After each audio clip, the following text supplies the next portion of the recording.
if you want to know how much you love Allah subhanahu wa ta'ala, you want to know how much you love Allah subhanahu wa ta'ala, okay?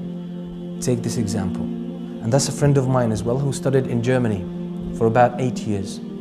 His mother could not read or write. She was illiterate.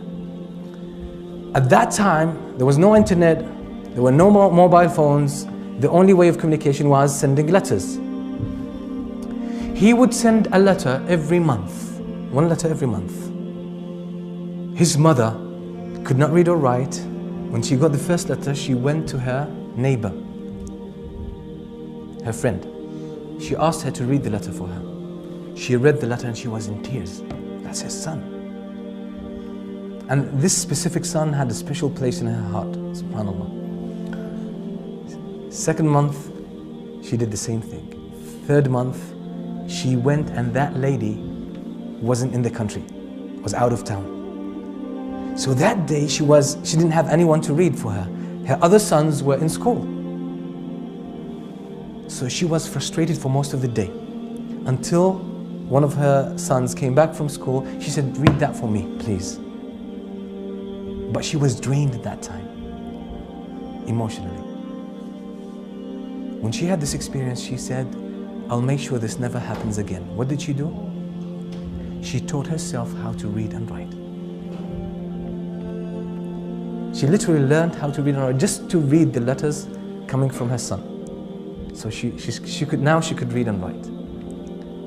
Now the question is, do you think she loves her son? How much?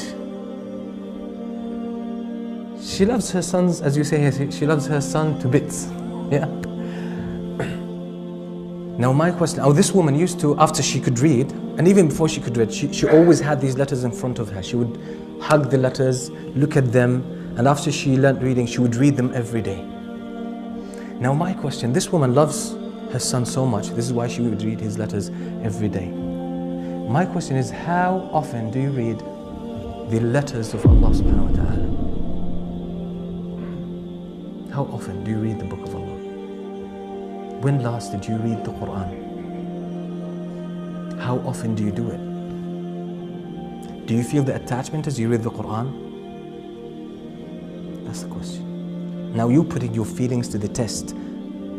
Many times we like to, be in favor of ourselves, not face the reality.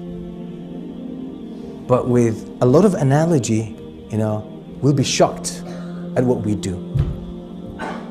Now this woman obviously is a human being and she loves her son so much, and that's why she would read his letters every day, and that's why she took the pains. For all her life she never bothered learning how to read or write, but she learned how to read just because of her son, because she loves her son.